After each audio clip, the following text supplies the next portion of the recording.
خب سلام بچه ها. امروز 27 دی ماه 1402 ما اومدیم، فکر کنید اومدیم نمایشگاه بین المللی ماهی های گپی یا کپی. بچه فقط تعداد در نظر داشته باشین خدایش. من تصویر کادر میرم بیرون، داشته باشی شما ماهی ها رو بشمارید. ماشاءالله خدا زیادشون کنه.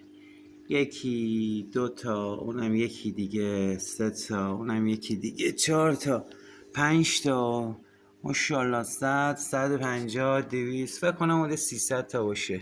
خدا زیادش کنه. این ماهی ها همش مال پسرعمه خودمه، پسرعمه واقعی خودم به اسم محمد امیری.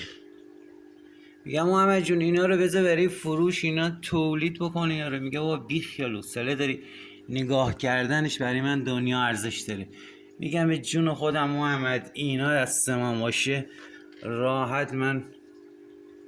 راحت بهت بگم راحت 10 میلیون تومن میتونم اینا رو بفروشم.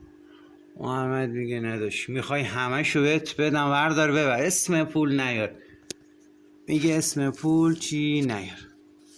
میگن خب تو میتونی گسترش بدی، وسعت بدی این کار، خودش یه منبع درآمدی بشه. میگه نه، عشقم ایناست، دوستشون دارم، خوشم ازشون میاد، خواستم به اشتراک بذارم این همه ماهی. حتی من تلفظش هم نمیدونم گپی یا کپی، ولی فکر کنم گپی باشه. به هر حال داشته باشید اینو.